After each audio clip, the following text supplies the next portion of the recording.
पुर्तगालियों की एक ऐसी नीति जिसके द्वारा इन्होंने नियंत्रित करने का प्रयास किया। किसे नियंत्रित करने का प्रयास किया? हिंद महासागर को, इंडियन ओशन को इन्होंने नियंत्रित करने का प्रयास किया। यह नीति लाने वाला कौन था? तो यह नीति लाने वाला था फ्रांसिस्को दी अल्मीड़ा। कौन था यह फ्रांसिस्को दी अल्मीड़ा?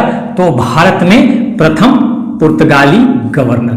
यह तो हमने एक इंट्रो के तौर पर देख लिया कि आखिर ब्लू वाटर पॉलिसी क्या थी, लेकिन इसकी गहराई को समझने के लिए थोड़ा हम और पीछे चलेंगे। और जैसा कि आप जानते हैं कि जब आप आधुनिक भारत का इतिहास पढ़ते हैं तो वहां आपको 4 प्रमुख यूरोपीय देश देखने को मिलते हैं जो समुद्री रास्ते से व्यापार के इरादे से भारत पहुंचते हैं। ठीक है, इन 4 प्रमुख यूरोपीय देशों में पोर्टुगीज यानी पुर्तगाली सबसे पहले आए भारत। ये आए थे 1498 में, पुर्तगाली आए 1498 में। ठीक है, यही पुर्तगाल है, ये पुर्तगाल है जो कि 1498 में आते हैं। उसके बाद डच, डच का मतलब नीदरलैंड वाले, डी स्टैंड्स फॉर डच। ये 1595-96 में आते हैं। यहीं पे आपको नीदरलैंड मिलेगा। नीदरलैंड का पुराना नाम है हॉलैंड।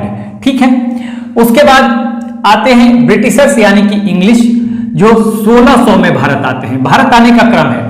और सबसे अंत में प्रमुख कंपनी के रूप में फ्रांस आता है, एफ स्टैंड्स फॉर फ्रांस, जो कि 1664 में आता है। लेकिन देखिए, फ्रांस के पहले डेनमार्क भी आता है, ठीक है ना, जो कि 1616 में आया था।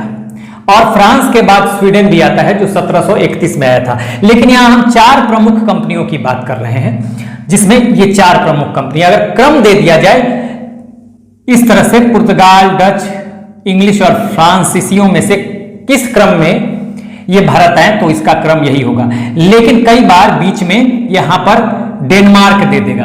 तो अंग्रेजों के बाद डेनिश यानी डेनमार्क वाले आए थे, ठीक है ना, 1631 में।